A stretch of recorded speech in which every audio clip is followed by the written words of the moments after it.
So I left off number 10. I'm going to finish this book today. So number 10, when you reach harmony and can live this way with a good strong heart, you have reached a degree of holiness and light. And that's what we all want to start doing. All of what I am doing in writing will be condemned by some. It may be said to be far too much intellectualization. It may be said to be off balance, to spend so much time in the intellect and not in feeling the spirit. But for this book, I must do this for a little while. I talk about fundamental consciousness and the hues of consciousness. The fundaments are, of course, the principal levels of consciousness we may each have as human beings. Some of them are levels beyond manifestation. The hues of consciousness comes from your particular elemental character as reflected through the symbols and the content of your medicine path. If a man learned through the use of power and intense fire demonstration, his main color as a spirit of light would be scarlet. This is a hue. If your medicine is of the desert, it will have a different feeling and mood than the deep woodlands. Each person learns to generate light. Their personal way to arrive at this is reflected in the hue and color of their spiritual shining. All these things are just lived. Near the end of learnings, we can begin to understand the fundamental consciousness. Until then, we have but glimmers of the far-off light. Your vehicle of growth is to follow your own medicine way, whether it is elk medicine, bear, Zen, Jesus, Shinto. You will feel affinity for your true way. It will not be forced. When we follow our own way without worrying about what anyone else has or does, we live contented. These ways are but reflections of how an individual self interacts with spirit. We follow our own ways so that we may one day strip away all relative truths to uncover the absolute or true being. A way is a relative truth. You can transcend even your own way. Not everyone will be a grand master dreamer, but the world needs chokecherry as much as they need oak. Each different thing in the world and produce different fruits. But each reaches upwards to rain and light. Each produces a seed. If you have reached harmony of fire, you can more calmly determine action and reaction. You are rooted in harmony with the whole, so interpretation of the flowing whole shows up more clearly. Each of these elements of consciousness is symbolized by a stone, just as there are different feelings and characters of hues of consciousness. These are different stones symbolizing this in the stone altar.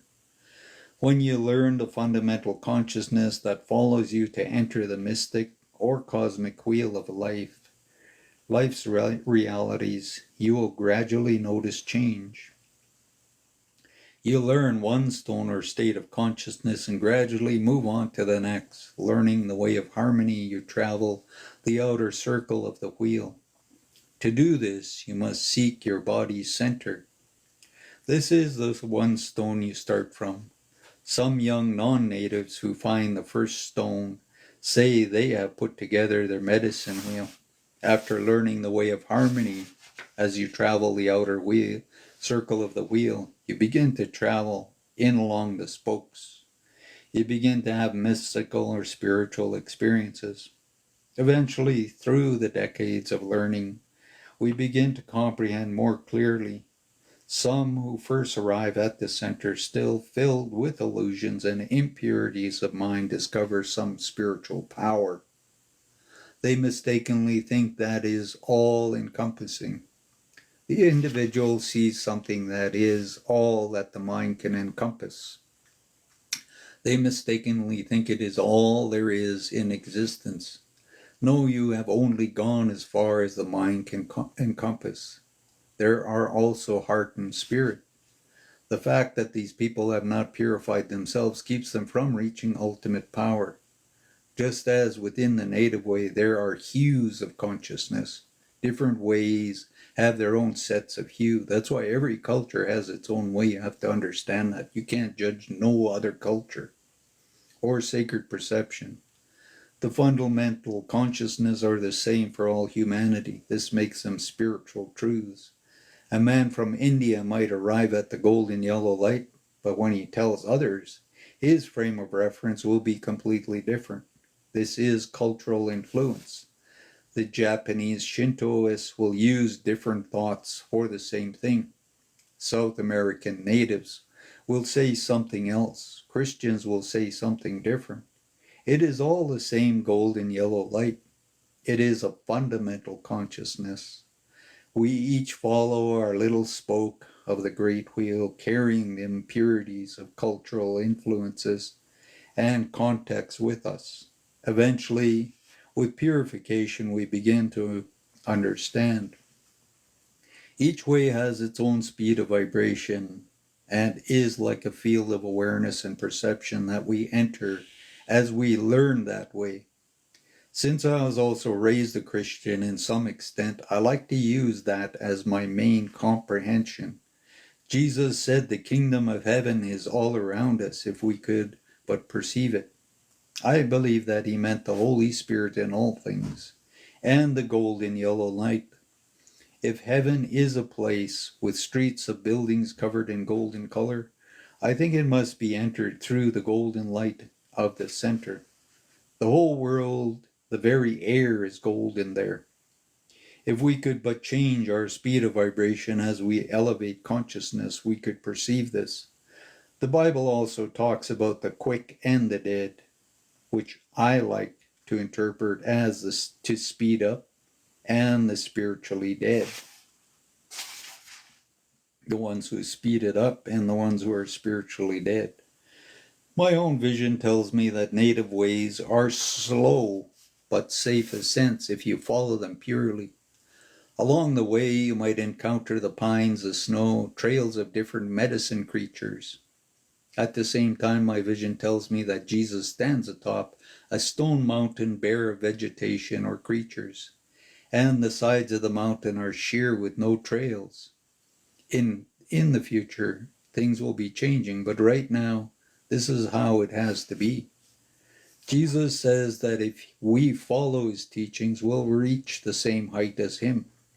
There are no steps, no easy handholds to pull ourselves up these sheer cliffs. Some days Christians have not been able to do what Jesus said they could. This will be changing. What did Jesus do? He fasted, prayed, and spent much time in the natural areas, up mountains, as he could. In the past, intense prayer rituals in Christianity could help some people to change consciousness. If you treat the Lord's Prayer as a meditation theme, you can begin to see and sense in it. Today, people are further removed from the earth and the wholeness of living in accordance with the physical environment. So it is hard to understand meditative prayer. You may contemplate the prayer. Our Father who is in heaven, our Creator in the eternal. This places your consciousness on both in a vast and powerful highest presence and towards the ethereal heavenly realms. It is not just the Father of Jesus, but our Father. If you wish to pray in the right way, seek the harmony and balance found in the fire teachings. How you arrive at the balance and harmony could be any one of thousands of ways. Today, people are slowly realizing that Jesus did intend for his followers to grow spiritually. They just cannot find the connection. I have often heard people say that they would like to do so and maintain their Christian content.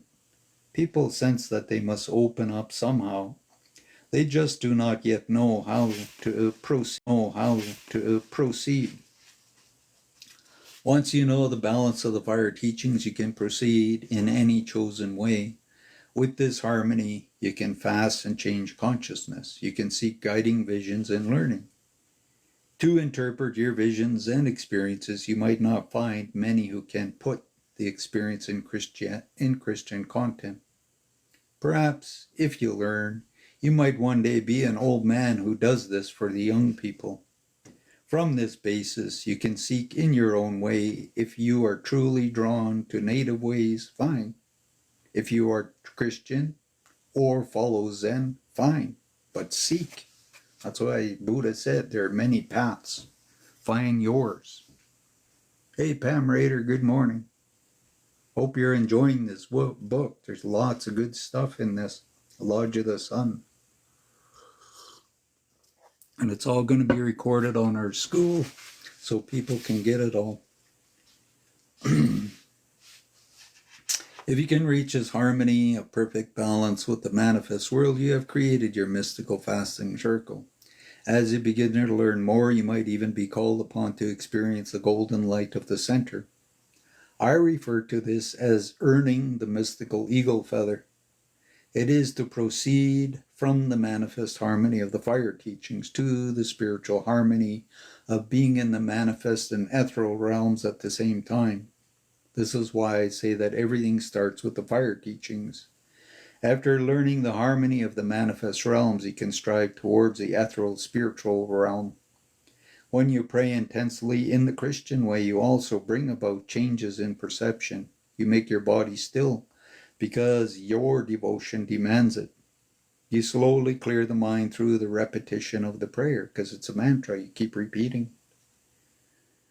You begin to ponder the meanings and the impact of the words of the prayer. So when you pray, you have to understand what you're saying. Every word is important.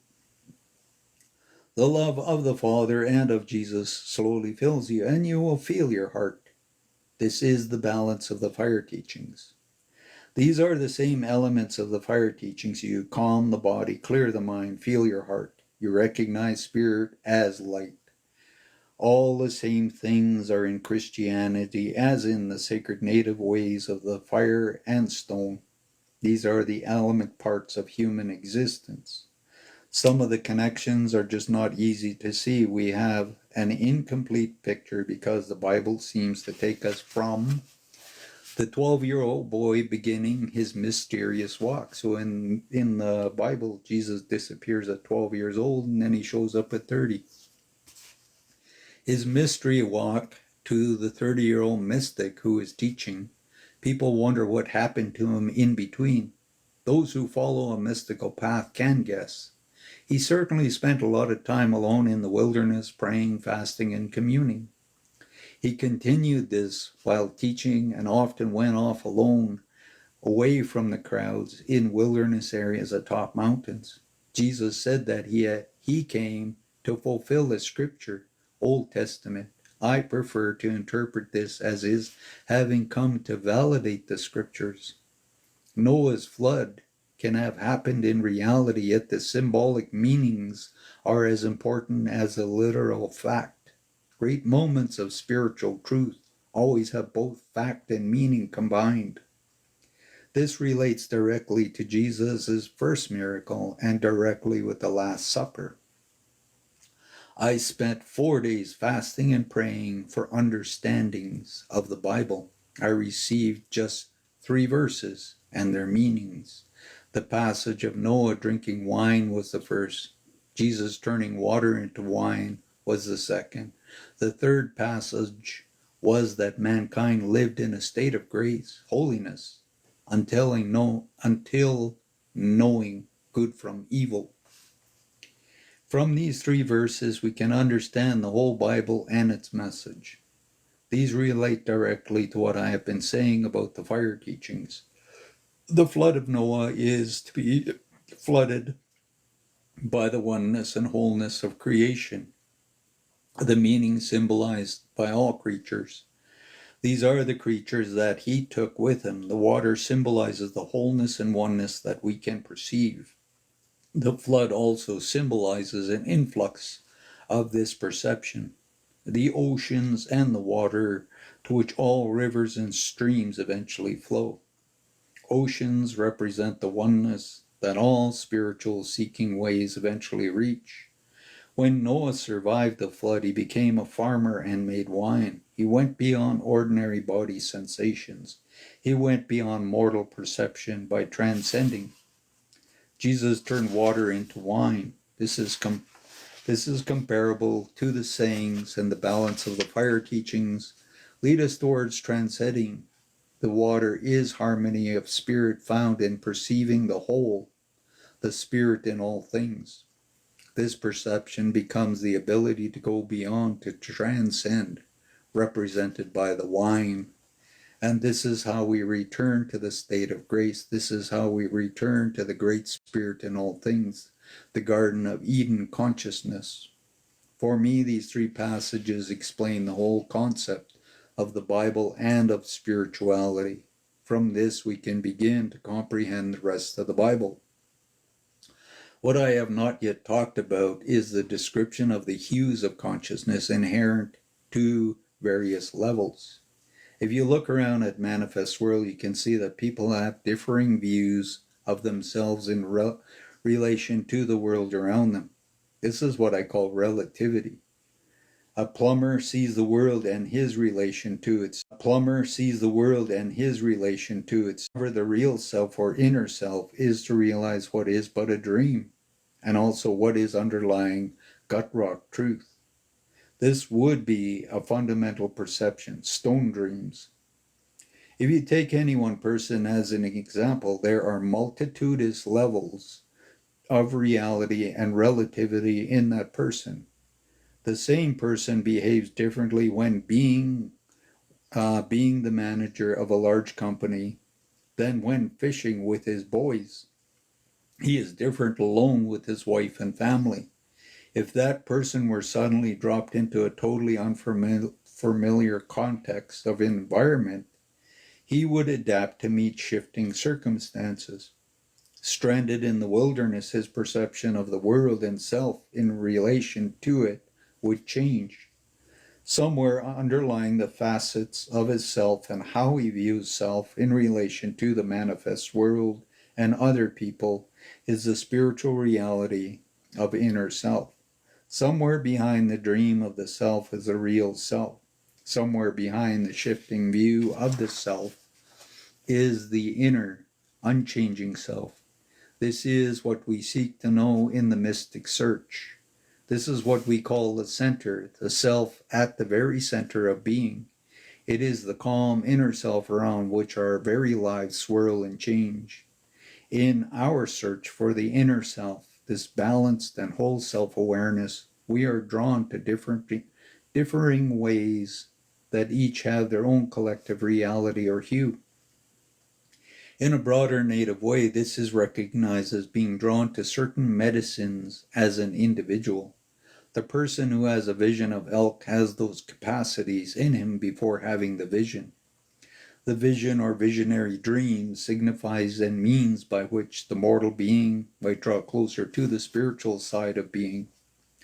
The hue of a way or a spiritual medicine of a way is partially a feeling and a mood generated by that level of consciousness and symbolic value of the visionary content. It is the nature of the elk medicine that gives a hue or feeling to using elk medicine consciousness. Since elk have something to do with sexual potency, the fire is involved in elk medicine. The elk person will understand passion and emotion, closeness, emotional closeness. The thunder dreamer usually has a strong and sudden burst of spirit energy dramatically making itself known. Like the roaring thunder and crashing lightning, the wolverine has a tenacity and a single-mindedness of purpose. All the creatures and weathers give something towards the hue of the medicine way. The hue of spiritual awareness are partially accounted for by this. These medicines go towards the nature of the learning way. If a man's path is very concerned with revelation, he would fly as a yellow sphere of light. If he was concerned with harmony, his sphere might be white. It may have another color with it. Some are a complete white, but liquid, not brilliant and mind-numbing. All these ways reflect our connection between physical self and spiritual realization. They are earthly medicines that help us draw closer towards spirit. Jesus also named his disciples stone. Peter, the son of thunder, James and John. This has been says it's in Mark 3:16 and 17. This has been largely overlooked by the churches. Love and goodness are a part of a spiritual medicine. When my teachers talked about having a good heart, they also meant everything you could think of as the teachings of Jesus about how to live right. Feed the hunger, clothe the naked, comfort the sick, have compassion for others. Every kind of act that you could imagine is also what that meant. Live with a good heart towards other people and also towards all parts of creation. When you reach harmony and can live this way with a good, strong heart, you have reached a degree of holiness and light on whichever level you are on. You are in light, and it is clear light. It is the white-based consciousness. It is harmony. Wholeness and completeness are things you should be able to sense. To be complete is somehow to feel filled. Nothing is lacking. Nothing is craved. For me, the clearest association is that wholeness of the nature world helps to foster within each of us this sense of wholeness. When body, heart, and mind are balanced, spiritual awareness is realized. Then we are whole. When you feel whole and complete, you are living a balance of the fire teachings. It is the point at which you have reached awareness and a balance of mind, body, and heart. At the same time, you perceive the oneness of the manifest worlds as you also perceive the oneness of self. This opens the door for true spiritual awareness. One reason to preserve the natural land, aside from pure conservation, is to help foster within us this wholeness and oneness. We go into nature to refresh and recreate ourselves. Recreation is recreation. To create again, create anew. When you live in this balance, the fire that you make in the woods is small. The fire inside you is smaller too. You live more by heart feelings than emotions. You make a small fire, but you fit very close to the warm heart feelings. Hello, everybody that's joining. So now we're going into chapter 11. I'll read a bit of that, and then I'm going to take a break. Cindy can come and share some enlightening thoughts that she has on her day or whatever she's hearing or wherever she's at. I'll take a little break and then come back. Number 11. We talk about 4 parts of the self: body, heart, mind, and spirit.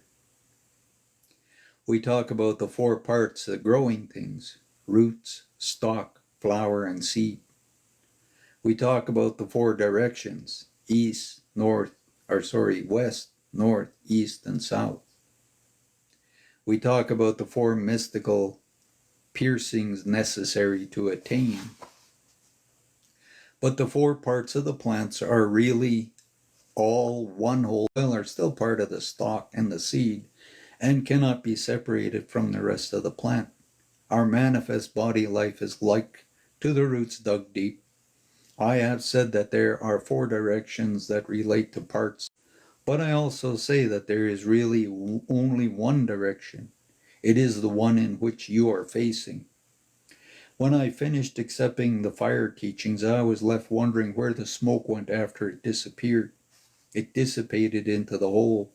I wondered where mind went upon our dying. It seemed that the smoke passed through the dome of the heavens. It seemed to go beyond mortal perceptions, except that the aroma of the smoke lingered to the faint and the shifting breeze. It seemed to me then that there is a definite here below and a definite there above. It became clear to me that the dome of the heaven is the perception of limitation to mortal mind. To transcend the dome is to enter the spirit realm. At the end of the second fire teaching, I saw that in our dying, awareness opens and we travel beyond the dome of mortal limitation.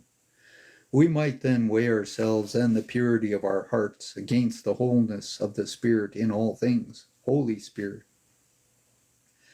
When we die, we go beyond the dome, beyond the veil. This is what we strive for in Vision Quest. There seems to me to be a duality of manifest and unmanifest being. I wondered about the duality of being even after I began to take journeys, perhaps even more then. In my teens, I had a visionary seeing that one day I would stand beside a lighthouse at an ocean and understand this concept. Since I did not live near the ocean, I let it go. This waiting for years, even for decades, for visions to unfold teaches us patience. We must deal with today, not worry over tomorrow. We still plan, we even hope, but not so that we are not in the here and now. One day, many years after this vision, a woman I had met sent me a picture postcard from where she lived in Florida. It was a lighthouse with the ocean beyond. She wrote that she somehow knew this would be significant to me, so she had sent it along with an invitation to come and visit. When I arrived, I stood on the sandy beach and I stared at the lighthouse and the ocean beyond. I saw the watery distance horizons fade where it met the skies. Blending with perfect balance, marking the mind point, was the lighthouse. I was filled with awe at the realization. My friend looked on kindly as tears rolled down my face. I realized the waters and the air are the same substance reflected in two ways. Water vapors from the ocean form clouds, fall as rain, and then rise again as vapors. But it was not the rain cycle that amazed me. I realized that the wholeness and the oneness represented by the ocean is the same as the vapor harmony of the spirit realm. One is perceived from the manifest, the other from the ethereal. The lighthouse beacon is the golden light of the center of being, the perception that divides the two realms of harmony and awareness. The full impact of realization struck me at once, and so I wept at the simplicity and the beauty of the understanding. Body and spirit separated only by a perception. The dome of the heaven, limit of mortal awareness, only a perception. It was life revelation to me, and I thought of the Christian's phrase, "As it is in heaven, so is on earth, as above, so below." Body, heart, and mind and spirit, all four in harmony and balance, separated by a perception. West, north, east, south, points on the horizon, indicated by the way the sun moves and shines in our lives. Dream, body, mind, and spirit, indicated by the way the light moves and shines in our lives. The only direction is the one in which we are facing. If we are facing body life only, that is the reality we perceive. If we are facing dream, that is reality of the moment through vision. The other direction and parts of the self are always there. We are just looking the other way. In the body realm, we see and understand only physical and mental, except for the subtle probings of our own spirit, perhaps moments of déjà vu. Déjà vu is a moment where your own spirit, existing on its own level all the time, fills your manifest self. To our free spirit self, our whole body life is like a dream that it once had. When a mystic touches pure spiritual self, he recalls the body life. Thus, he not only sees into the future, he might actually remember the future. Déjà vu, a moment of feeling as though we had done this before. We almost know what will happen next and think it must be something wondrous coming. It hardly ever is. It is the intrusion of our very own spirit self into the body life, trying to get us to notice its presence. Our spirit knows what will happen next, most often just mundane events. It is not usually trying to warn us about anything. It is just trying to get us to notice its very existence and perhaps make us more spiritually aware. When a person comes into harmony, they need not always have seeing. They can sometimes just make statements because they are in touch with pure spirit. They can sometimes just know things because they touch pure spirit while in body. The direction in which we face is the reality in which we live.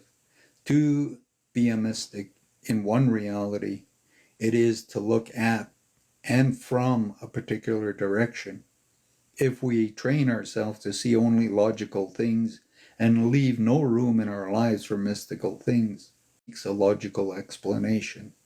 We could see someone appearing right before us, but since it does not accord with our ideal of reality, we dismiss it. We even say to ourselves, I must not have seen him approaching. Yeah, that's it. I just didn't see him coming. We feel safe and secure once more to carry on our lives. If the brain did not leap to a sensible conclusion, it would have to admit that our personal idea of reality is just our idea of reality. The brain does not like to face such things. Some people pass out at ceremony because they cannot deal with things appearing from nowhere and the change of consciousness involved. If you face the direction of ceremonial consciousness and are priestly in attitude, you are removed from the others not on that level. Some people could not deal with being around Grandpa Foolscrow much. I know that I was severely strained at first until I found it with. I had to learn greater periods of silence until I could just sit with him for hours on end without mental activity, but while maintaining full awareness. Grandpa never taught me this. It just became clear that this was needed, so I strove for it. It was an education to see all the behavioral traits he had acquired through always ate quietly. He never talked or chatted. It was almost ritualistic when he ate a meal. He was a silent eater. I saw that while he ate, he kept centered. Most people change perception when they eat. He did not. So I tried it.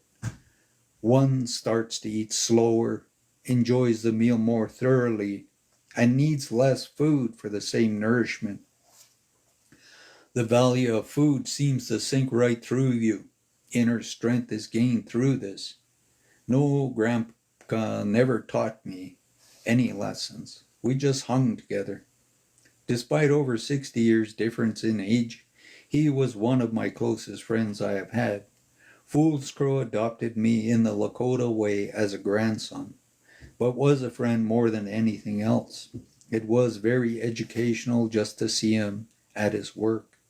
When certain people came around, Grandpa's stare became piercing, like a tiny piece of coal that can burn right into your soul. He was always centered, but sometimes intensity was fascinating to see. If you stay centered like this, you can traverse any spoke of the wheel. You can switch consciousness and go from ceremonial attitude deep into a warrior heart. All of these things revolve and swirl around the center. In the body life, we live amidst the swirling motions and seek the calm center. From this center, we can merge in any direction. This is why I say there is only the direction that we are. This is why I say there is only the direction that we are facing. The others are still there, but separated by perception. This also explains being in two realms at once and being in two places at once. Free-flying spirit is already existing. It intrudes into your night dreams at night, hinting at what reality might bring you as you learn to grow. This is how moonlight reflects sunlight. You dream that you are flying, and in the sunlight you might actually enact what these symbols represent. The things that you do in dreams are symbolic of what you might do while awake. We just do not understand the symbol. In the body state, we can become aware of the spiritual self. At first, we might put body awareness into peaceful rest. We think that consciousness has left the body, traveled somewhere. Eventually, we will find that we are merely switching off body awareness and letting it out of the way so that we can become aware of all what already exists in the spiritual self. We find this out because the body can carry on talking and walking around in shock to the mortal mind or brain.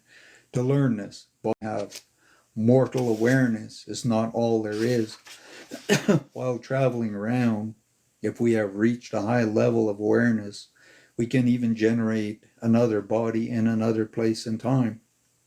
Because body life is but a dream it once had, the spirit can choose to have that dream wherever and whenever it finds itself. This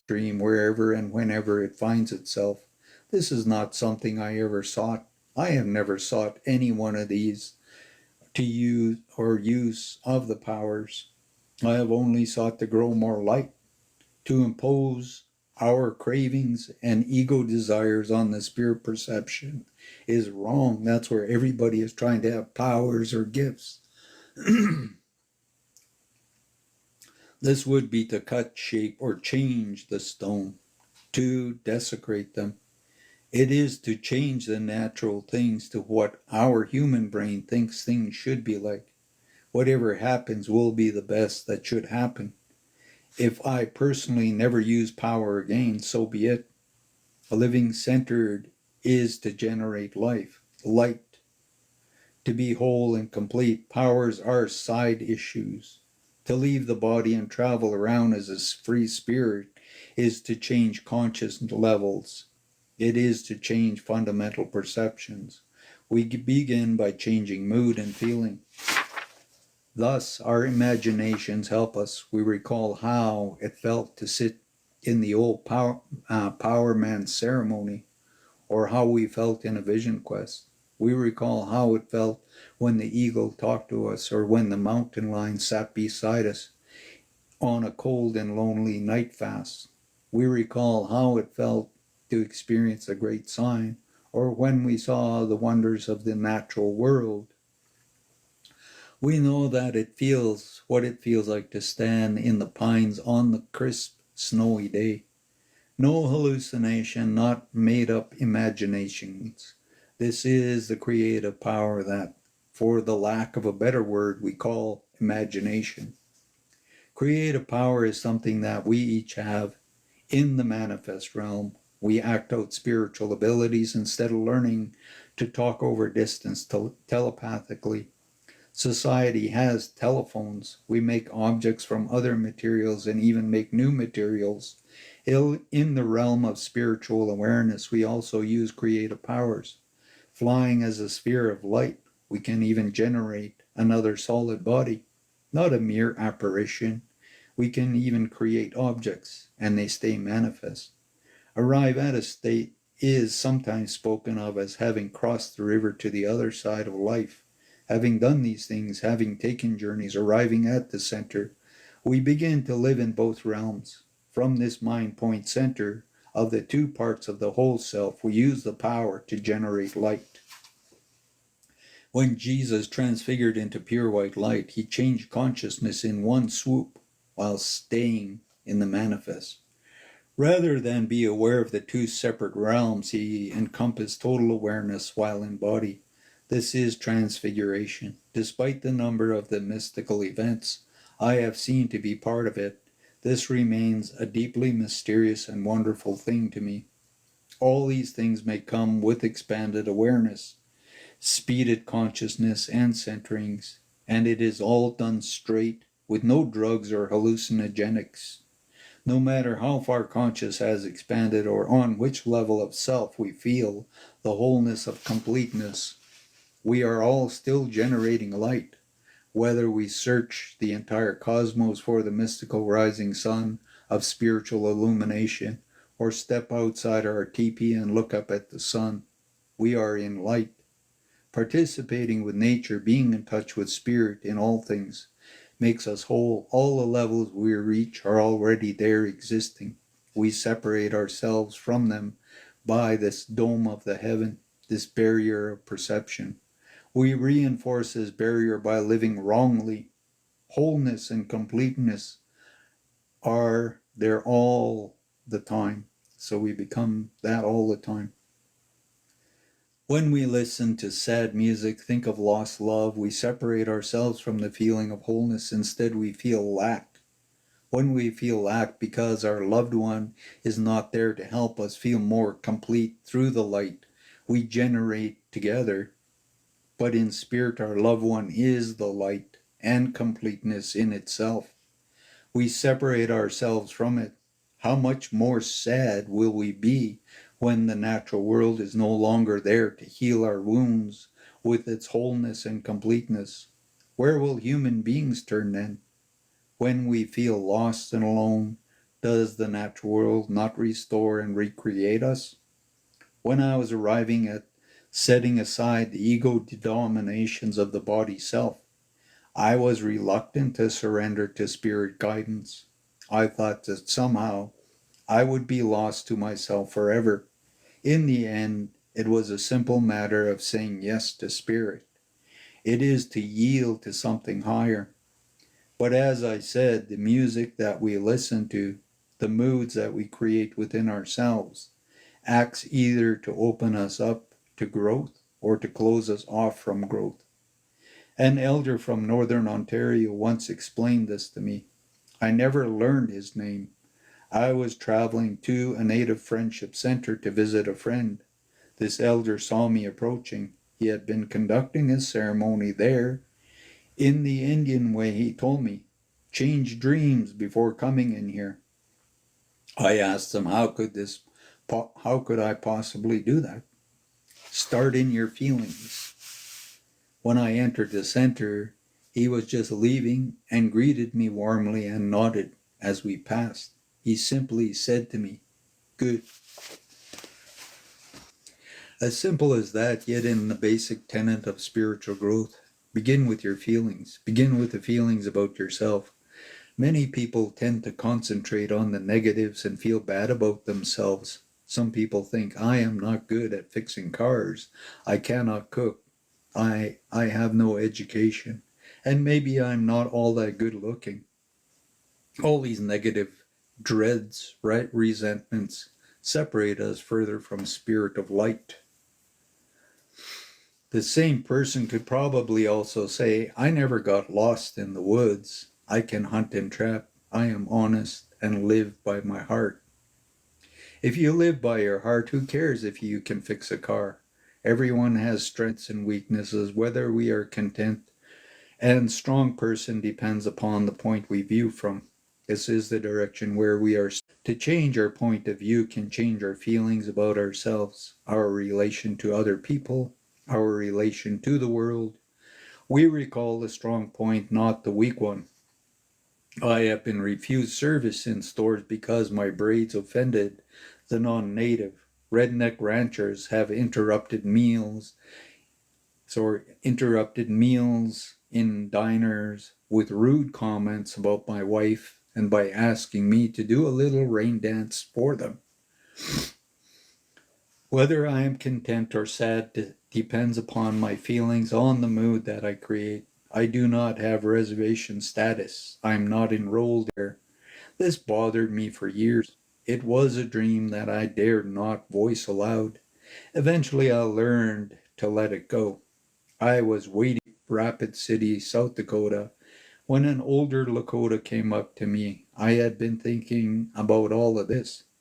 Nephew, you are sad. Traditional people sometimes use indicate brotherhood or compassion. Uncle, I said, sad because I do not seem to belong anywhere at all. And then, what are you in your heart? Are you Lakota? I am real Lakota. Nephew, don't worry about the piece of paper. We wipe our bums with paper. It is white man stuff. Paper isn't Indian, heart is. A friend of mine in Ontario also has no status. He told me what an elder said to him. If we treat you as one of the people and accept you, never mind, you cannot prove blood degree. We know who you are. I helped someone Vision Quest who had the same problem, so I asked, have the spirits ever asked you for your blood degree before talking to you? Or does the Creator ask you for your tribal number before giving you a vision? It is a point of view, a mood, a feeling. Likewise, we choose sadness or we choose joy in our lives. This is part of our creating ability. We can create moods, change feelings, generate light. Likewise, we choose whether or not we will live with spiritual powers. When we make a decision, though we debate and ponder, it always comes out the same. The answer is always yes. We say yes to truth, to light, to harmony. Here, ego is dealt with. The ego is partly responsible for helping us to maintain individual beings by giving identity and character in the manifest realm. When the ego is too dominant, we grow too dominating and further separate ourselves from spirit.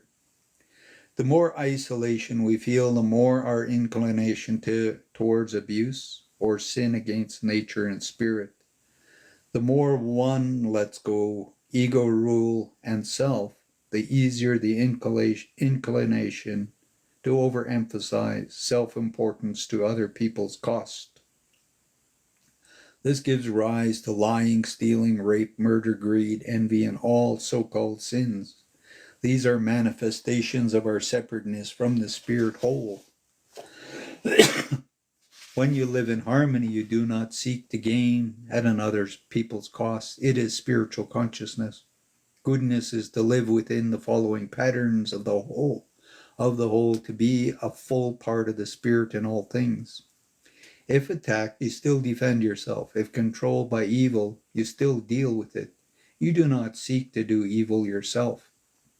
Living in goodness, you can be holy and still defend yourself. Turning the other cheek only goes so far. There are conditions that demand a further response. Even Jesus caused the fig tree to wither instantly. He did this with the physical. He did not turn the other cheek when he made his belt into a whip and drove the money changers out of the temple. To know when to turn the other cheek is what we must learn. We can only react from the level we inhabit. Through understanding parts of the whole and how they interact or interrelate, we understand more the completeness and wholeness. We can also just feel a sense, the wholeness. When we enter the mystical center of the golden light, we realize the absolute oneness of all things on all levels. From this grand understanding, we begin to understand the symbolic value of the parts that make up this vast whole. Though many things are manifest in different forms, through the center we are all connected. From body realms alone, without spiritual perception, it seems that all things are separate objects. From the pure spiritual awareness of the ethereal void, we all know things are one. The center of these two realms let us perceive all things as one and whole, yet also maintain enough separateness to be recognized apart from each other. The center lies between the formless ethereal voids and separates solid manifestation. Thus, we can perceive ourselves as separate from the rest of creation, and yet all is one. The reasons we have a body life at all is to learn and grow aware. In the pure formlessness of void, there is no focused awareness, and we cannot separate ourselves from the rest of creation. That is what we learn in body life. The fire teachings embody this truth. In the heat of the fire, intensity of the flames, concentrate and focused awareness. But we do this in harmony if we wish to grow in spiritual awareness and light. As human beings, we can become aware of these things. Some of us are called to journey to the void and the mystical center. Others are called to live the fire teachings and express truth in their daily lives. They are spared the intense pains of ultimate lonely solitude. Through all the hardships and struggles that we each face in our unique and individual seeking, the same truths are found in each level: centering, wholeness, generating light. We say, make every step a prayer, make every breath a prayer. Our hearts will sing in joy as the fading sun sets for the last time upon our life as a mortal being. It will have been worthwhile after all. Number 12. There has and always been a place in native religion for those like Jesus. According to Genesis, God said, "Let there be light." Then he separated the waters below from the water above. Later on, he created the sun, moon, and stars to light the day and night. According to the Bible, we are created in God's image. The highest thing nearest to God is the light. First, there is only the Creator, then the light. In desiring to create, awareness in itself was born. The desire to generate light is the desire to create focused awareness in the formless void. The water above and the water below are the oceans and sky symbols. These are the manifest harmony of oneness, which is the spirit of all things, water below and oceans, and the ethereal harmony of spiritual awareness, water above and sky. First was the dome of heaven, separating the spiritual awareness in manifestation from spiritual awareness in the ethereal into two seemingly separate perceptions. Later on, physical river and oceans were created. The water above and the water below are really one thing, a wholeness, a oneness of spiritual realization. Their dividing line is the barrier to mortal perception. This is the dome of the heavens we represent by the sweat lodge. Below all this, later on in creation, came the physical creation of the sun, stars, river, and oceans. The light that was created is awareness itself, focused in timelessness and formless void. In Genesis 1:28, God told human beings to be fruitful and multiply. So sex was all right and has nothing to do with sin. Sex starts to have to do with sin when craving creates imbalance in us. After humankind ate the fruit of the tree of knowledge, God said, Genesis 3:22, that now the humans could distinguish good from bad. We should be forbidden the tree of eternal life. This means that we are not to reach eternal awareness if we can't even distinguish good from bad. We must return to living in harmony of spirit, perceiving only the good wholeness in light. If you are in the Garden of Eden consciously, then all your acts are within the flowing motions of the whole, in touch with the Holy Spirit in all things. This is the grace of God. According to the Bible, we must return to the innocent wonder of childhood with pure hearts. After humankind grew wicked and God sent the flood, Noah became the farmer. Genesis 9:20 and 21. Noah made wine and sat naked in his tent. When he came back to his senses, he cursed the sun, who was ashamed of his nakedness. Wine is the ability to go beyond normal body limits and sensations. Clothing is the custom of tradition in our society. If you understand symbols and meanings, you can tell something about a culture from the traditional clothing. Native people in tanned skins represent the different cultures with different traditions, from Oriental and silk. Noah removed clothing of custom and tradition and sat naked.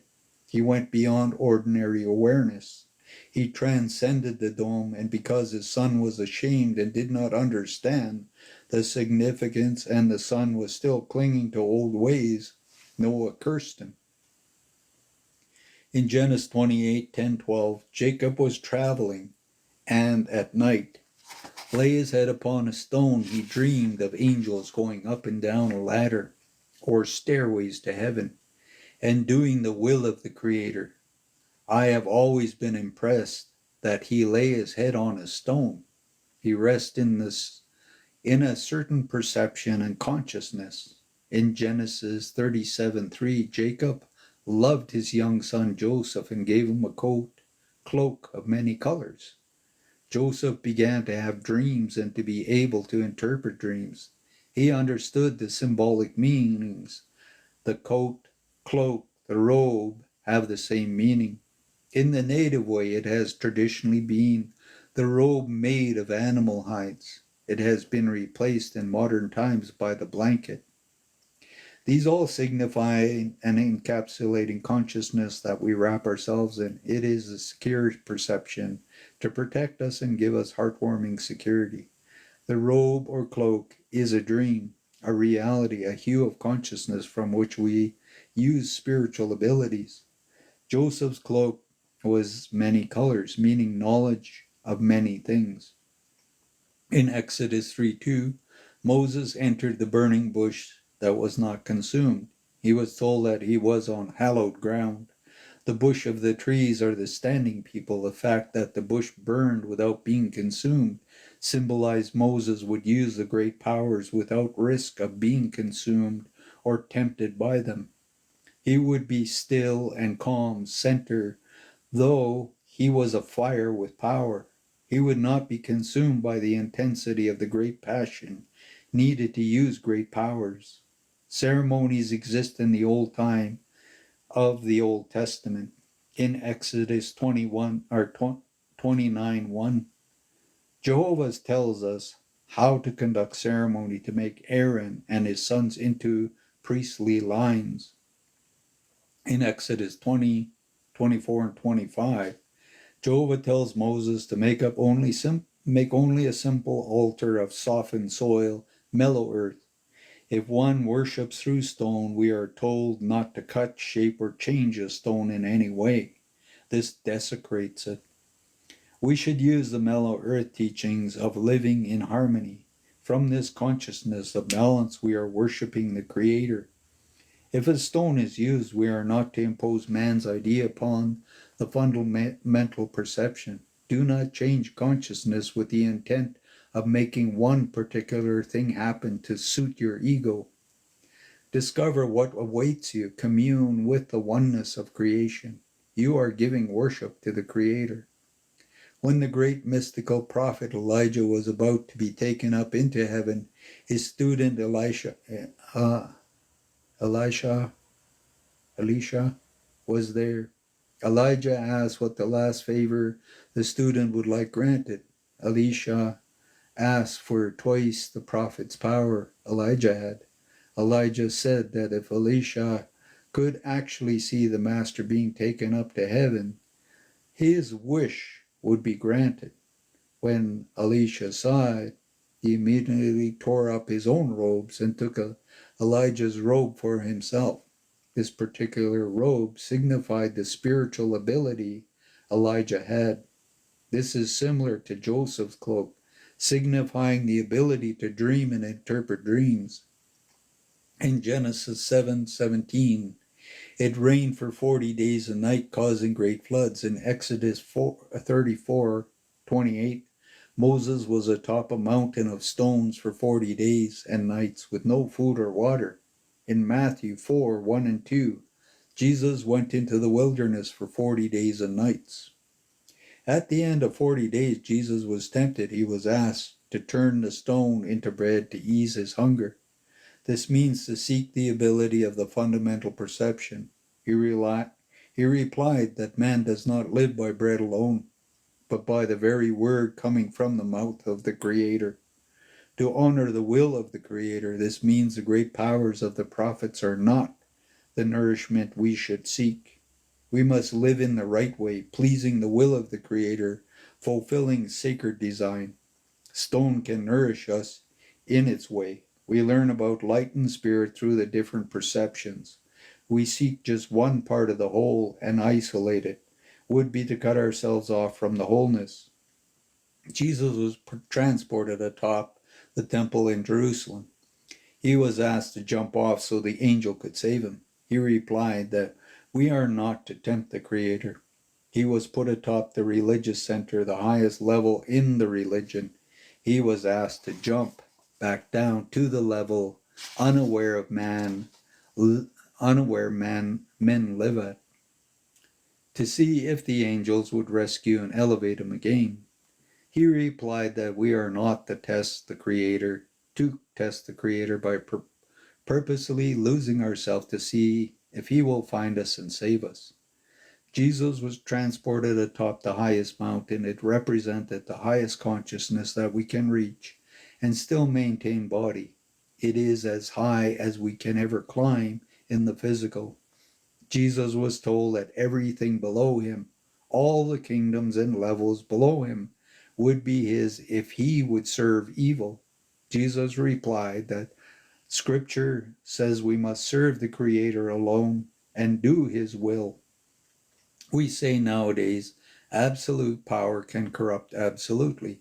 If your heart is pure, corruption cannot get in. Jesus demonstrates that ego desires have no pull on him. In Matthew 5:8, Jesus says, "Blessed are those whose hearts are pure, for they shall see God." It is difficult in the commercial and capitalistic world to keep your heart pure. There are so many hard-hearted people whose greed destroys the earth, other people's lives, other people's souls. If you have a pure heart, you might even seem naive to hardened heart people. They may try to take advantage of you. In Matthew 5:13, Jesus tells his disciples, they are the world's seasoning, the salt of the earth. Jesus asks them, if you lose your flavor, what will happen in the world? He says the disciples are the world's light, the hue of consciousness, giving flavor to changing consciousness. They embody the mood and the feeling we should acquire in ourselves. Jesus further tells them they are the world's light, and not to hide their light under a basket. Let it shine. If the rest of the world has gone wrong, how should they get well again and be whole and complete if there is no one of light among them? If there is no pure heart among the sinners, how should they change? Living with a pure heart is difficult in all ages. With the earth so polluted or populated, it seems more difficult nowadays. In Matthew 5:23 and 24, Jesus said that if we are about to worship and we recall a grudge against someone, go and set it right before worshiping. You cannot worship and be in harmony if your heart and mind are bad against someone. The grace of God is also a pure heart. We are to come before the Creator with a pure heart. If our prayers are to be heard, we must live right. In Matthew 5:43, Jesus tells us to love our enemies and not to hate them. If we are consumed by hate, we further remove ourselves from the Great Spirit. Jesus says we are to be perfect, even as God, our Father, is perfect. This is exactly where Jesus advised us to dare to aspire to be perfect like him, perfect like God. In Luke 11:34, Jesus tells us that our eyes light up our inner being. A pure eye lets in sunshine, the light, while a lustful eye shuts out light and plunges us into darkness. If we live right, even our faces will be radiant, as though bathed in light. This is a degree of the transfiguration and generating light from the manifest realms. Old-time native people also had this. If you look at the earliest pictures of native people, many seem to shine from within. They live in harmony and light. In John 19:23 and 24, the soldiers crucifying Jesus divided his clothing among them. They threw dice for the robe. They did not want to rip it up, to each get a piece, as it was made without a seam. Since the robe symbolizes a hue of consciousness and spiritual ability, the robe, which no seam, means that it was a whole thing. It signifies that the way of Jesus is about wholeness. This is partly what generates light. Once you understand symbols, having gone to the center and perhaps even beyond, you can begin to see how these things really relate to each other. All these things about consciousness, perception, pure heart, and generate light are in the Bible. They are phrases here and there, but once you understand mystic symbology, it is an opening of understanding in you. All native nations have their own creation teachings. Each is based upon some aspect of truth. a lesson about consciousness and light. The aspect of the whole truth is centralized, becomes the foundation and doctrines of the way. It's the cornerstone. This is the beat of the drum of many native nations. Christianity is concerned with generating light. From the first utterance of God, let there be light, to the resurrection, transfiguration, the teachings of Christ. Most native ways are concerned with heart. This is centered to living in harmony, which in turn generates life, light. When unattained people are to interpret stone dreams, fire teachings, mystic symbols, they can only make a confused jumble of ego-filled illusions.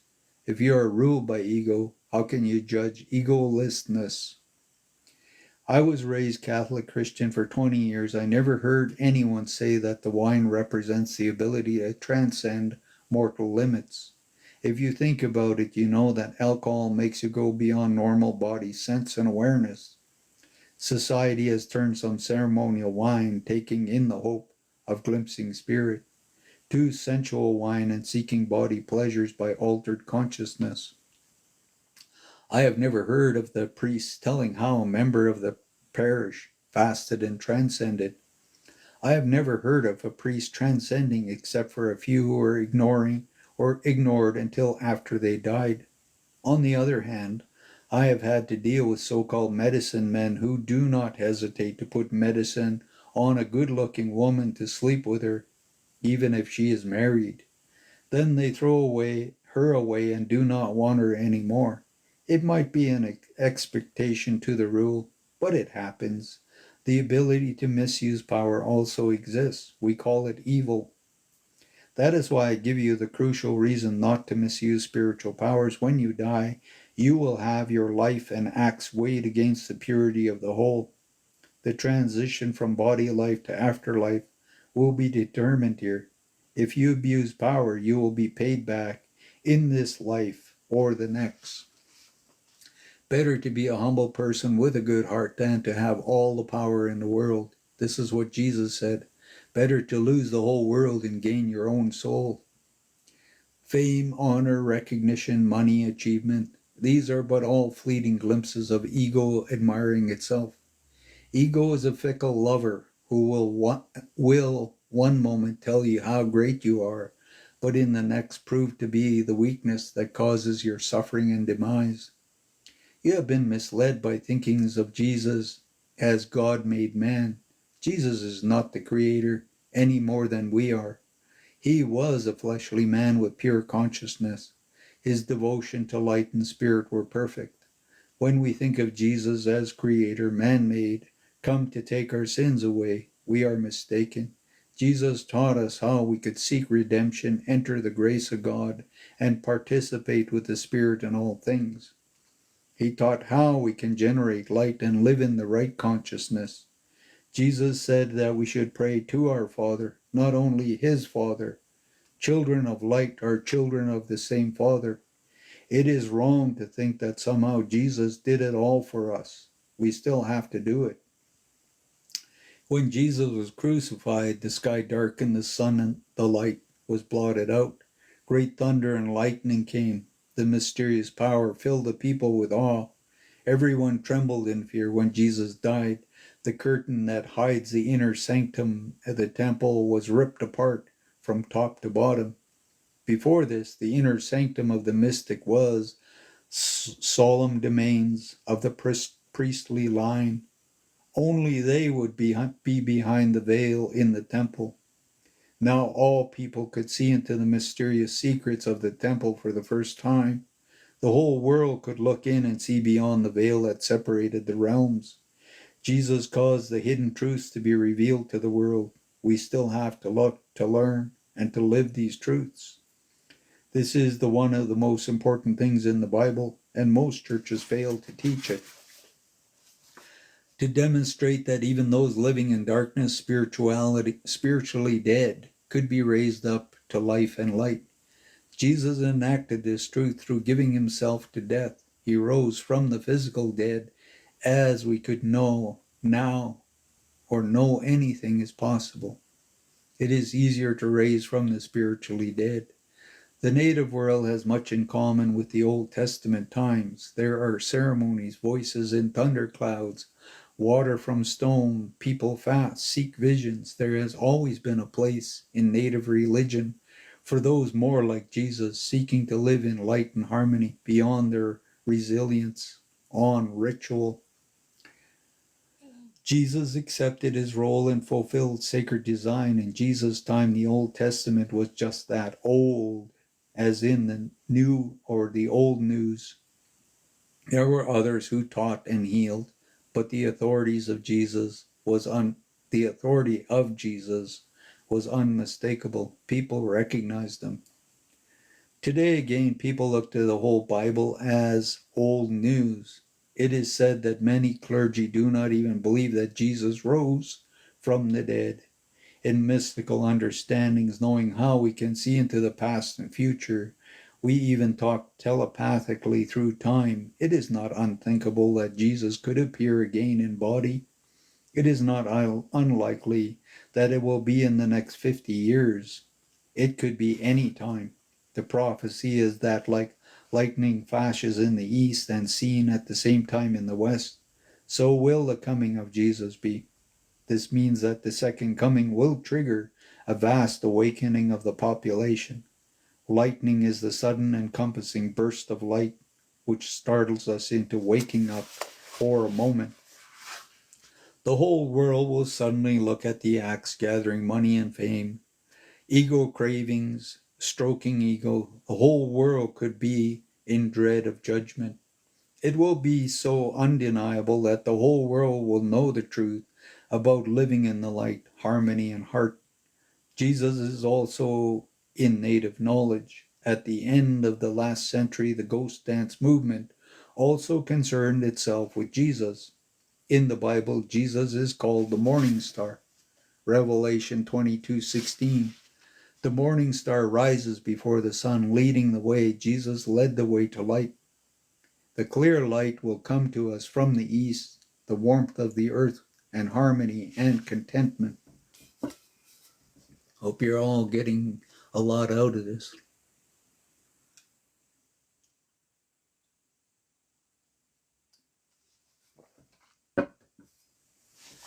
Each page a little closer to being ended, and then maybe you guys can chat a little bit or let me know how you or what you think of this book. Or has it opened you up to something bigger than your ego? Because back here it talks about the ego, the whole world will suddenly look at its acts, gathering money and fame, ego cravings, stroking ego, and the whole world could be in dread of judgment. It will be so undeniable that the whole world will know the truth about living in the light, harmony, and the heart. When Grandpa Foolscrow prayed, he had no objection to including Jesus in his prayers with his pipe. He also took communion with his wife, Katie. Churches have concentrated on how to live right in a daily life. It is fine as far as it goes. They have not emphasized how we can grow more holy by transcending and generating light. Many people sense there must be much more than just turning the other cheek, and so they have left organized Christianity behind. It is good that we are told the attributes of holiness, for good works might help us open ourselves to change consciousness. But these single characteristics of holiness must be supplemented by overall understandings of spiritual development. Churches either do not understand or have chosen to keep this from people. When I say Jesus wanted us to be like him, to be as perfect as the Father in heaven is, I hope you understand this means spiritual development. This is not meant to reduce Jesus in any way. It is meant to elevate us. We have dug a great pit and lowered humanity into it. We cannot see beyond the deep, cavernous places of shadows. It is time that we climb out and look around at the world of sunlight.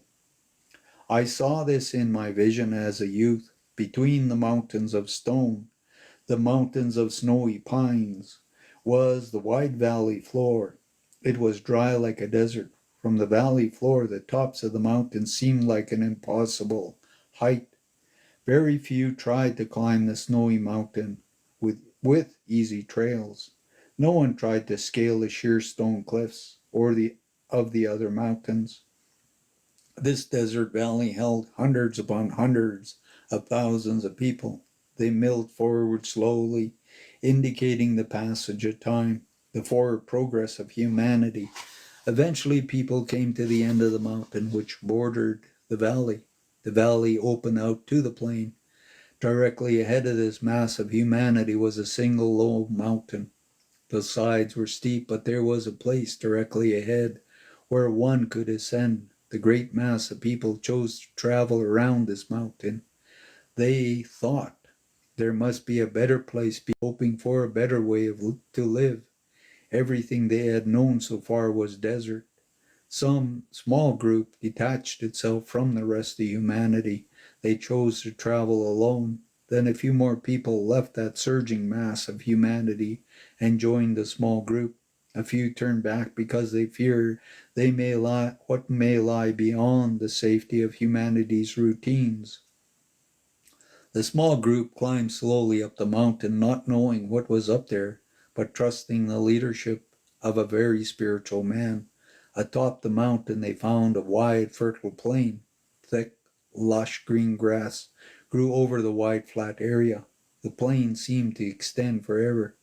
It seemed to them as though on no other world but this existed, where the land should have dropped off in cliffs. It extended to distant horizons. There were no cliffs or descents to the valley floor anymore.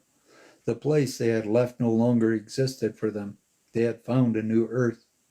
The small group of people retreating to the solitary mountain discovered the level that humanity was meant to live at. The main thing that Jesus taught that we should do the will of the Creator. To discover the will of the Creator's sacred design, we must fast often.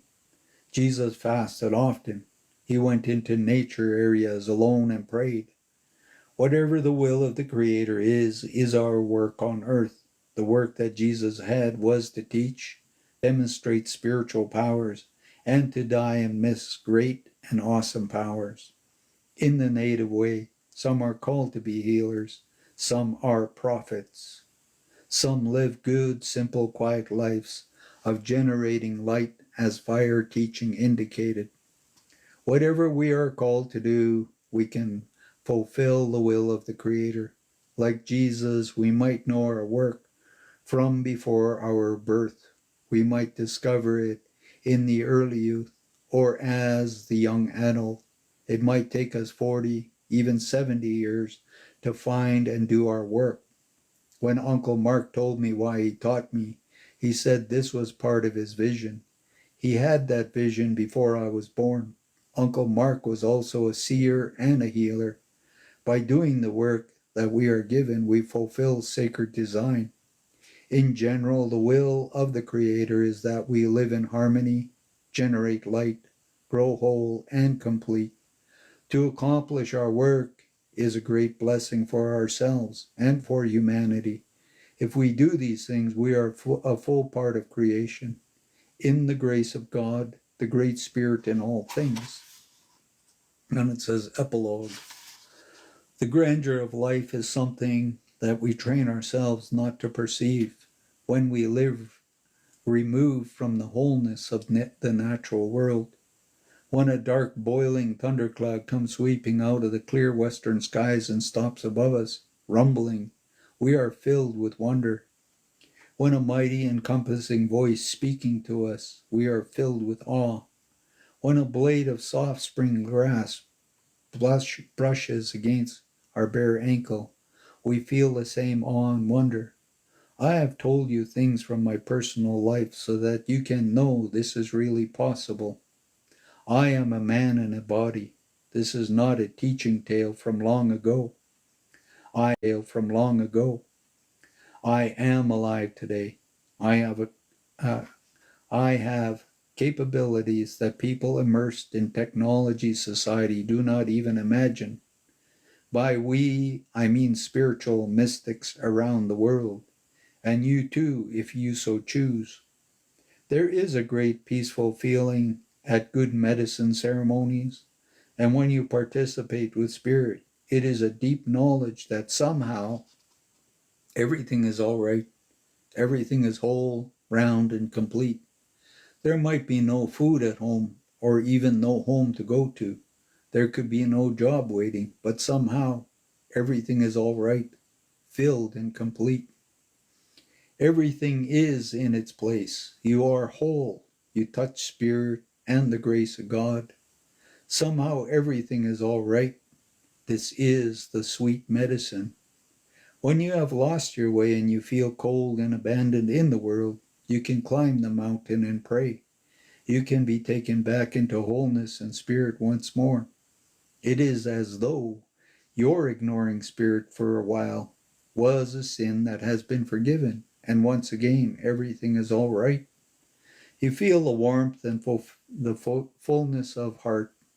The light shines within you. The spirit never shuts you out.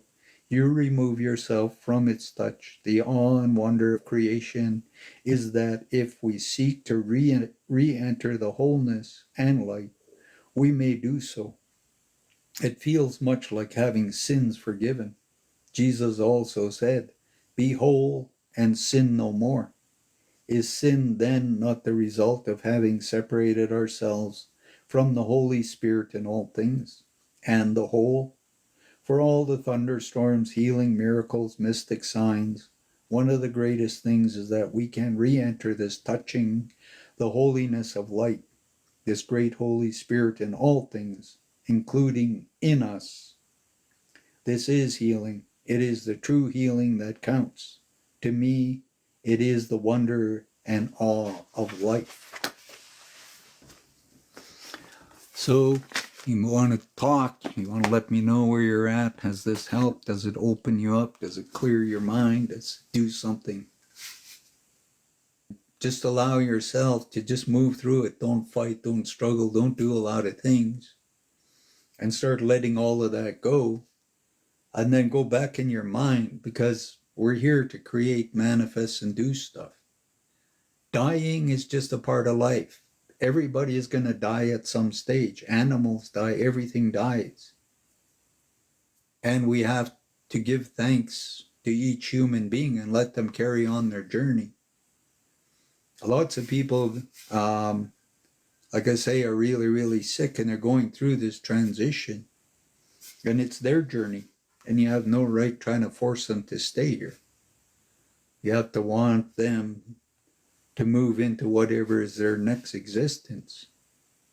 And they have to step out so they can recreate. Like I say, some of them, they won't remember if they were Indian or if they were black or if they were white or if they were English or Russian. They're going to manifest a new body, a new family, and they're going to forget all about you. They're not going to cry and worry if there's something wrong with you. They're not going to care. They're going to focus on their new life. They're going to focus on what they have to learn and grow. They're going to focus on their spirit, because we're going into the age of Aquarius. We're going into the fourth and fifth dimension. A lot of these people are going to manifest new lives in the future, and they're going to do lots of amazing things. And like I say, people have to really look at their own thinkings and their own beliefs. And everybody has, like I say, in their cultures and that, different kinds of beliefs.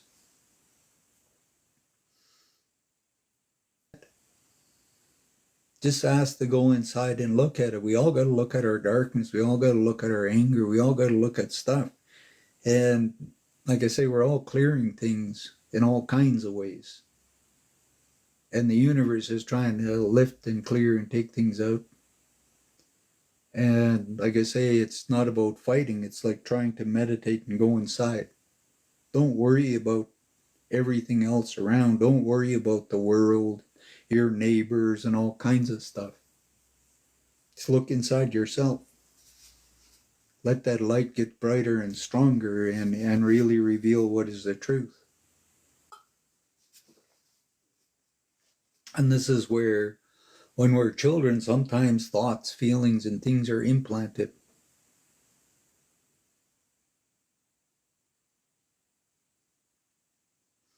Yeah, good will happen for you. Lots of us have struggled. Lots of us had gone through lots of things. Lots of us carry really lots of crap in our subconscious. And we're going to a point where we're going to clean all of that up, and we're going to start going into the fourth and fifth dimension. And we're going to clear up 300,000 lifetimes of deception and illusion, because all the past has to be erased. Any form of negativity, ego, anything. And lots of people, like I say, they're going to live in their distortions. Lots of people are kundalini cuckoo.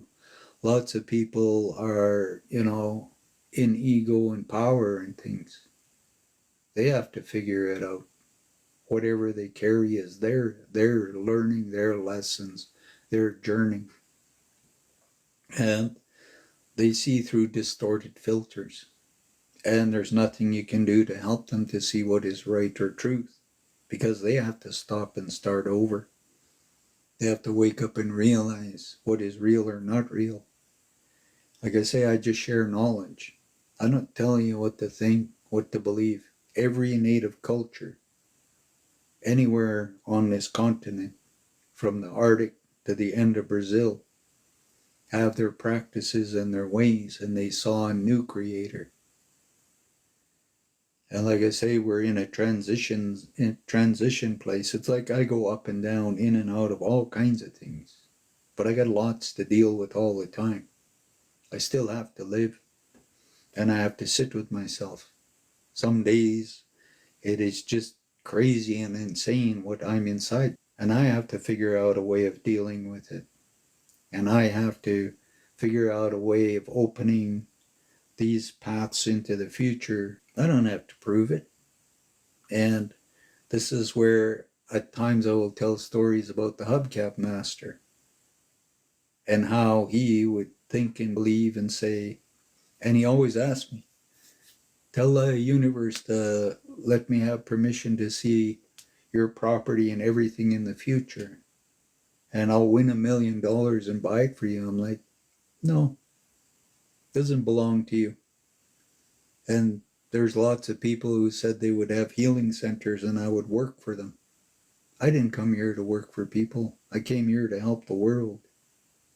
Not go and live on somebody's property, being their servant and doing what they do, tell me or whatever, and believe they can order me around. Like I say, I joined ceremonies to learn and understand them. And people think I'm going there because I haven't figured out these things. I'm sorry. I understand and see and know a lot of things.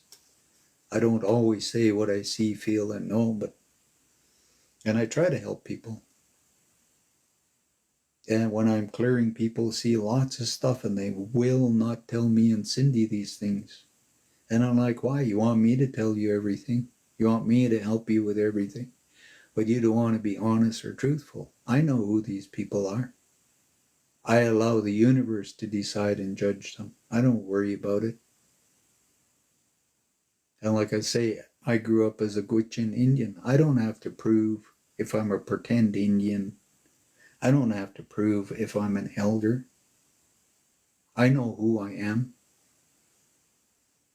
And you go to a lot of ceremonies, you're going to see even the people running the ceremonies take a lighter and light the pipes. You're going to see a lot of people in ceremony taking lighters and lighting the smudge or lighting the fire for the sweat lodges and that. And natives say, oh, you can't use a lighter. Oh, you can't do this. You see all these things in all kinds of ways. And the natives have to wake up and come together as a family from all the way in the Arctic all the way to Brazil. It says the condor and the eagle will come together and they will help change this whole planet. And that's the natives in the north, and that's the natives in all the way to Brazil. We carry all kinds of things, and it's our turn on this planet to help this world to wake up. World to wake up. Now it is the red man's turn. The people here. And we say we are just the children of the earth. But we got confused nowadays as, oh, I am a Mohawk, oh, I am a Sioux, oh, I'm a Blackfoot, oh, I'm an Iroquois, oh, I'm this, oh, I'm that. We're just people. And there's many, many truths, many, many doorways. And like I say, after a while, you get beyond all of these. Like, I don't need a pipe. I have a pipe, but I don't need it. I have lots of things, but I don't need them. I never have, even as a young boy. My granddad taught me and many, many others on my path.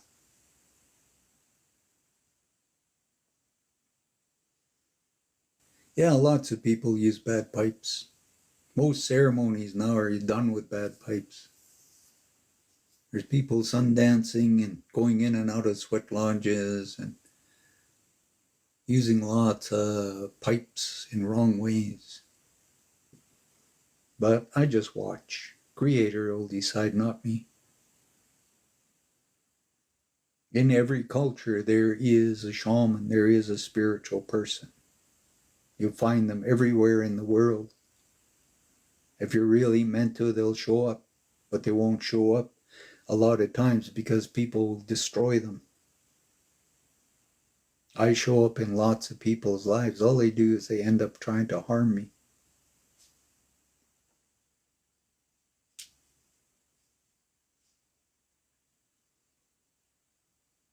And people want to rip me apart and try to take in control and manipulate me and everything. And they try to fool me into manifesting their realities. I'm not interested in it.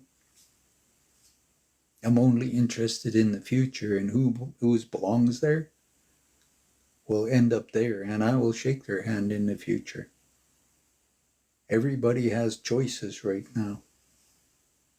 And people want power. They don't want to be healers. They don't want to be whatever. It's the ego. I had to go through really, really hard things all through my life to be where I am.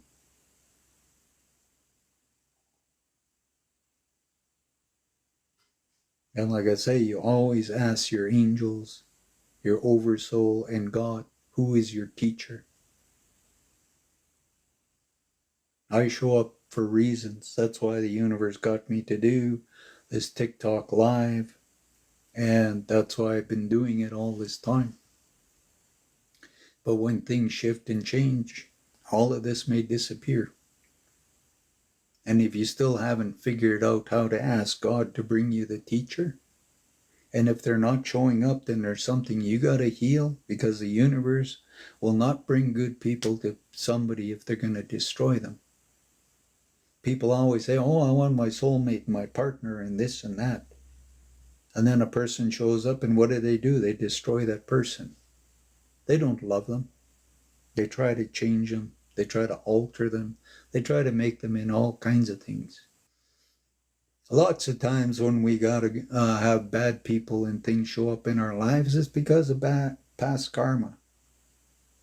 It's because we went into a native ceremony, thought we were powerful, and we threw energy at people, and we did this and we did that. We went into doing yoga and that, and we blew our base chakras open, and we did all kinds of things to people we were not meant to.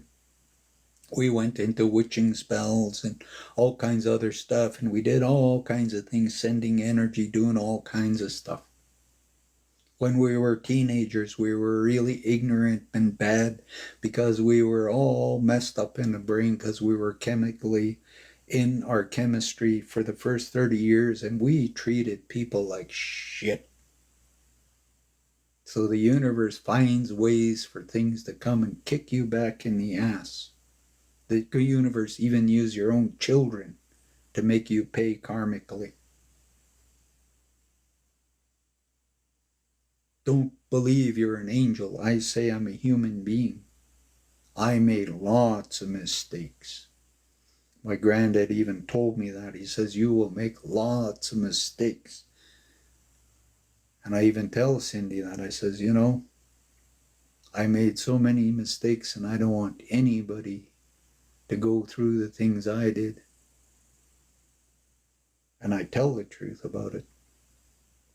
I don't pretend I'm an angel or a star seed or a galactic being or a Merkaba awakener or anything else. I don't pretend. I'm just Joe. I have knowledge. I know things. Doesn't mean anything. And like I say, some of us are here burning off ancestral stuff. And you agreed to that even before you were born. It's none of your business. All you do is get up every day and try to look for what is good. That's what I do. I get up every day and I'm going to have challenges throughout the day. By the end of the day, I'll look for what is good. That's all I can do. And I try to help people in all kinds of ways. And me and Cindy struggle all the time. You guys see me sitting here.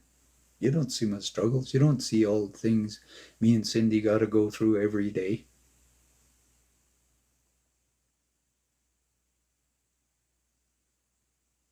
And like I say, one of the things you understand is whatever these things are, if you are meant to be in the future, you're meant to be in the light, you're meant to be a healer or a teacher, then you trust in the Creator. See, when I drank, I was an asshole. Didn't care about anything. I didn't care about myself. I didn't care about my family. I didn't care about nobody. And there wasn't enough booze on this planet to ever make me happy. Because it could never numb away the truth. And when you're ready, you will release all of that, then you will move into the future. Like I say, everything comes down to your own choice. Why did you choose it? I look back on my life, had many, many choices, and ask myself, why did I choose it?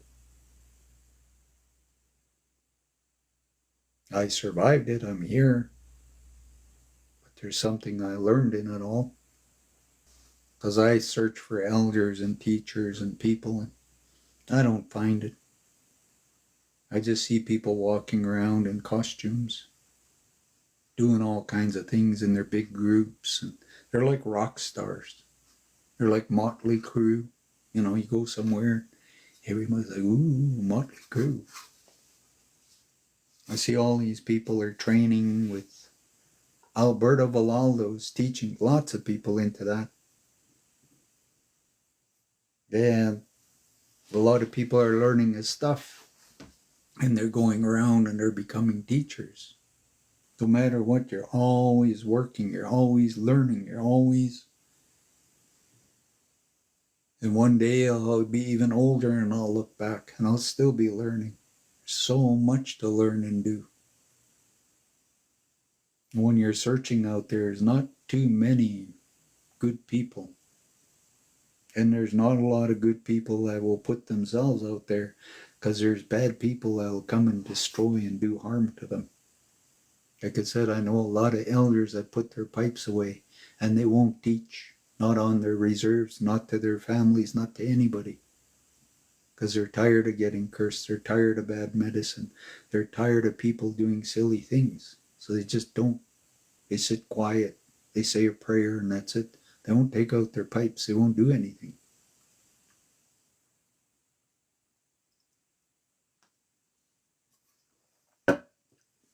There are even elders that took everything they had and buried it because they don't want to give that knowledge to nobody. They don't want anybody to ever use it wrong. And I know there's people out there that can do wonderful things, but they won't. They're just too tired of everything going the wrong way. And like I say, I can't judge anything. All I can do is look and be shown what Creator will show me. And I've walked my path up to now, and I'll keep walking. And we will get into the fifth dimension, and we'll all shake hands. Who's going to be there, I can't really say, because it's inside each person. Because there's only one Creator, and the Creator knows if you honor Him and the light, or you're just playing games. And if you're playing games, it's called reincarnation. You got lots more to learn and do. So I'm going to allow you all go. This should be on our school site. All of this, it was 4 days of reading. I really, really hope something really, really deep and big became aware of your own awareness, and you find peace with everything. Because we beat ourselves up. We condemn ourselves. We hate ourselves. So, all enjoy your day. Thanks for the time, for support, for any little donation, whatever. Take care. Bye.